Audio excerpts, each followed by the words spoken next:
Hey, what's up guys? I'm Apache King and welcome back to another video. In this video, having another patch notes video for Black Ops 3. This is version 1.13 that was released on July the 11th. This was released for PS4 and Xbox One, and as usual I'm assuming PC. So the update size is 1.143 gigabytes for PS4 and 1.57 gigabytes for Xbox One.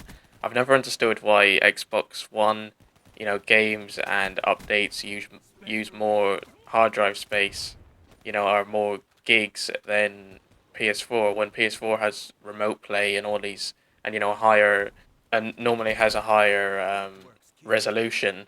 So I don't understand that, but anyway. So for PS4 only, Descent DLC 3 map pack support Cryogen, Berserk, Rumble, Empire, and Gorod Krovi, which is the zombies map. Groups. Players can now invite players to a group by search for their player ID or online ID. Added a republish to group button in players' showcases to easily republish content to any groups joined after the content was created. Increased maximum group membership to 100,000 players, which is huge. Updated recent public groups and friends groups to display whether or not the group requires a join request, which is on public, or a group invite, which is private. When searching through friends' groups, players will now be able to view which of their friends belong to the listed groups. PS4 Play Together. First party functionality to support the PSN Play Together feature allows players in a PSN party to send an invite to all players in the party, which is quite cool.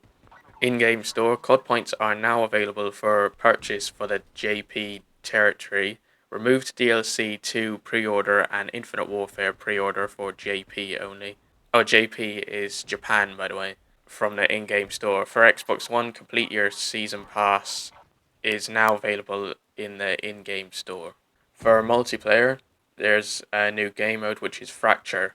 And since I didn't really do a news video on this, I'll talk about it now. There's like a little brief information. And it says, pick up core files dropped by fallen enemies and deliver them to the Fracture site.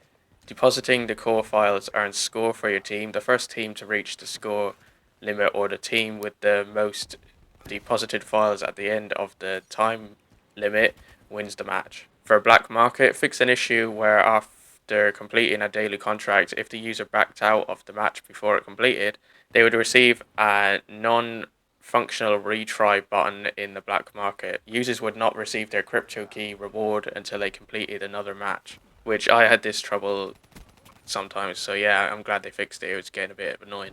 Fixed an issue where if a user redeemed all of their weapon bribes from their season pass purchase, they were prompted with a purchase button which required an incorrect crypto key amount. There's some fixes for Codcaster, keyboard support implemented for Codcaster hotkeys. I'm assuming that's just for PC, unless they mean you can plug in a keyboard into your PlayStation and Xbox and do it that way. I'm not quite sure. For Arena, probation is no longer given to players who leave a match when outnumbered by 2 or more. Players will no longer lose stars below rank 5. Players are required to press find match in the Arena post-game lobby to start matchmaking. For general, new breadcrumb support added to playlists when new content or promotions are active. I'm not sure what that's on about. Fix for the Energeon camos appearing in English in several languages. Fix for lobby leaderboards filtering to friends only. Fixed a couple issues with the after action report. One is the crypto key progress bar would not animate after a contract reward was earned, even if the player earned additional crypto keys just from playing. The other issue was the appearance of negative crypto keys in the after action report. For general gameplay, fix for players who not getting rewarded the correct contract bonus and occasionally getting negative rewards or awards. Specialist profit. Creator class, there's general, which is weapons customizing gunsmith and assigned in creator class will no longer lose their camouflage after restarting the application. And it's a fix for shotguns, which is just a banshee, reduce the weapon's damage against score streaks. For score streaks, GI unit resolved an issue where the robot would self-destruct shortly after landing.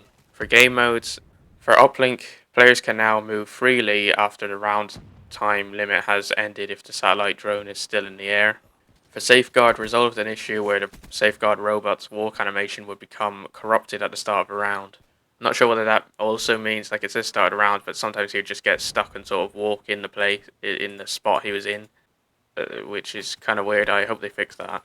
For maps, just for Redwood, fixed an issue where the bomb could be dropped out of the playable area during search and destroy and wouldn't return to its original